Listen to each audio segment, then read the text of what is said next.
Hi witches, supposed to be. This is White Raven over here, and it's been a minute since last time I talked to you guys. I'm super excited to be here before you today, and we're going to talk about the 10 most important elements, ingredients a witch has to have in her or his or they or them apothecary. If you're new to this channel, my name is White Raven, and I'm here to teach you witchcraft. A new witch, baby witch, future witch. Obviously, from my perspective, there's many ways to learn how to do witchcraft. So if this is something that interests you, please stick around, subscribe to my channel, and hit the notification bell so you can get my videos every week. Witches, thank you so very much for all your patience and your support throughout this past week and a half that I've been absent. It was my time to support one of my family members emotionally. And you know, sometimes you're needed and you have to go when you're most needed at certain times. So I appreciate all your support and all the kind words and messages that I've been receiving the past couple of weeks or the week and a half, I think. I'm very, very honored to have you guys in my life. I want to do a different type of video for you guys, but today I have a moment to film this video and share with you these 10 things that I think every witch or somebody that aspires to become a witch needs to have in their apothecary. Must things, and they're obviously going to be general, and every single one of these 10 things could have a whole list on itself, but I'm going to be general today because many of you guys ask me these questions. I'm going to number them. There are 10 elements or ingredients or things that you need to have at home, and we're going to start with number 1. Salt. Salt is an ingredient and an element that you must have in your apothecary, which I have shared with you guys before that salt is an element that is uncorruptible, meaning it's never going to rot, it's never going to go bad. So salt is a major player at the time of protection. You can use sea salt as it is, or with salt you can also do black salt. You can also use salt as an ingredient for different curses and hexes when you want to salt somebody. I guess it's just to cross, the way you say it in English. In Spanish we say cuando quieres salar, when you want to salt someone. Salt is a super important ingredient in your apothecary, which you can do many things with salt. It's a must. So if you're gonna do a list, pay attention to what I'm telling you today. Number 2, sugar or honey. When we have sugar or honey, we use this element in order to sweeten things, in order to attract things to us, in order to make somebody look towards our favor. So sugar or honey is a very important element in your apothecary. Number 3, waters. This is going with no order or importance. They are all very important, but you must have your waters. And when I speak about waters, I'm talking about your moon water, your rain water, storm waters, Florida water. I have a video over here in this channel in which I talk about different type of waters, which I suggest for you to watch, and I will link in the description of the video.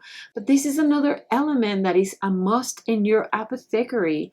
If you want to become a witch, these 3 things that I spoke of so far are extremely important for you to have in your apothecary because chances are you're gonna need it very often. Number 4, which is your herbs. And when I'm talking about herbs, witches, that includes your roots, your seeds, your flowers, etc. Depending where you live in this beautiful planet that we call Mother Earth, you're going to have different herbs and roots and seeds that are going to be very accessible to you. I suggest for you to study the herbs around you, folklore magic around in your area, and start collecting all those different herbs, leaves, roots, seeds around you that have been used for centuries by your people, by the healers where you live in your country or in your state if you live in the United States, or if you live in the Caribbean like me. Different places on this planet are going to have different type of herbs, but herbs that pertain to you are going to be extremely important for you to have in your apothecary witch. Number 5, which is your essential oils. I understand that essential oils are going to be easier for some people to get more than other people. If you do not have essential oils, you can always do your essential oils with your dry herbs. But if you do have the access to have essential oils, make sure you have a collection at home in your apothecary on your essential oils. Make sure you put them in a dark place and you save them in a dark place until you need to use them, because essential oils are a very important part of spell casting and to make our own recipes. So something extremely important in your apothecary. Number 5 is essential oil witches. Number 6, which is carrier oils. So the same way we have essential oils are going to be extremely concentrated. So you always want to dilute your essential oils in carrier oils. And again, witches, I have videos in this channel on essential oils, and I have videos on this channel on carrier oil. So I suggest for you to visit those videos. I will link them in the description on the video below. So please make sure you check them out, because I explain you what are different essential oils and carrier oils used for. They're all going to have different correspondences, and you want to pay attention so you know which oils to use in order to make your own spells. Number 7, Curios. What are curios, right, Raven? Those are curiosities. That's another name for curios. And when I talk about curios, it's for you to have different strange elements that you find around. For example, I love to collect teeth, bones, skins, feathers. Those are curios. Shells, different things that don't pertain to herbs or oils or carrier oils. Those are curios. Things that are going to represent something to you when you're doing a specific spell. You want to have curios. Another great curios is going to be horseshoes. Another awesome curio is going to be nails, coffin nails, cemetery nails. All that stuff are going to be considered as curios. They are curiosities. And you want to have some of them at home so when you need them, you have them already. Number 8, resins. And when I talk about resin witches, we're talking about incense. You can have incense in the little incense sticks, or you can have incense in their own resins. I suggest for you not to only have your incense sticks, but try to have resins in your apothecary in bottles. You want to have dragon's blood, frankincense, copal, there's myrrh. There's so many incense that you want to have their own resin at home, because you're not only going to use that resin as incense, but you also are going to use that resin to empower some of your oils, some of your powders, some of your spells. So it's very important for you, which is to have resins. Number 9, powders. So you are going to need specific powders in order for you to do some spells or for protection. Your red brick powder, your Vesta powder, your sulfur, your ochre. Make sure you have those type of powders in your apothecary so when you need them, you already have them. Let's say you need to create a spell. You're going to look at your apothecary and you're going to have all these things from which you can create your own recipe, which these are really important. And number 10, your dirts. The same way you're going to collect water, you also want to collect your dirts, because dirts have a lot of power when it comes to making spells. They're going to influence your spell greatly. So when I talk about dirts, I'm talking about cemetery dirts, your bank dirt.